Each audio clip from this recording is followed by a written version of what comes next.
In the previous videos I've shown you how to do various ways of drawing this step block, oblique, isometric and 2-point perspective. They've all got the relative merits, but none of them would be the type of drawing you would give to a manufacturer to make something. For that purpose we're going to use a third angle orthographic projection, and we're going to show, in this particular block, we'll show 3 different views. We'll show the front view, and then we'll show the end view, and then sweeping up like this we'll show the plan view. And that's exactly how we're going to draw it. So front, plan, end. If you had more detail here, you'd probably also show end, and then also you could show the underneath as well. But for this, all we need to do, front, plan, end. Okay. Now if you were doing this for real, you would probably be doing it on a computer, but if not, you would be doing this with a ruler, making accurate measurements. As this is just a quick demo, I'm not going to be taking any measurements, just approximations. So there. So first thing, set yourself a line up, then how long is the object? So let's just put some construction lines up. So that's the length, the height. So in parallel, like that. You do this in faint pencil, and then we've got this step as well. So the step's about there. So put the construction lines all the way across the page. You'll see why in a moment. So there, all the way up, like that. And then if you were doing this yourselves, probably then you'd go over in heavy pencil. I'll do it in pen so you can easily see it.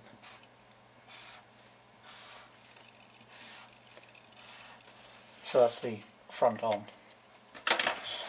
So there we are, front. So the next one, then we sweep it around this way, so you're looking there in this drawing. So, and then we're going to draw this. Now the width is that, and actually before I do any construction lines there, I'm going to take my set square, which is set at 45 degrees, and go from this point here. So I go 45 degrees up, and then the clever thing is, remember this was the width of the block. We go up to that 45 degree line, and then across. And you've probably guessed it already. This here is basically that. So once again, you wouldn't do it freehand like this or in pen probably, but I'm doing it so you can see it.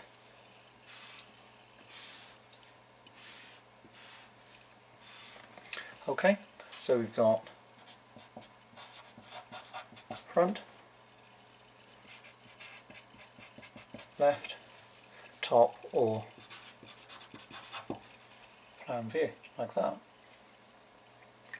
Now we've got a hole in this one. I shouldn't have drawn that there because I wanted to add a hole, so what I'm going to do, I'm going to assume that there's a hole there. So imagine we just drill a hole there now. So let's drill a hole there, and there we go. Now we can do centre lines. Now centre lines are along dash, dot, like that. So from the centre, dash, dot, dash, dot, dash, keep on going like that. So that's showing the centre line, and then I'll go across as well, so it will show us the exact centre of the circle. So there's the centre. Now obviously you can see, if you're looking down you can see a hole, but if you're looking in a side you can't see the hole. but if you had X-ray vision you'd be able to see like this. So these dotted lines just represent a hidden feature. I shouldn't have drawn, or shouldn't have written that, it's getting in the way. But anyway, I hope you get that that is a hidden feature there. You'd also include it on this one as well. Once again, text is going to get in the way, but you'd go across like that. You'd go across with a centre line as well, of course.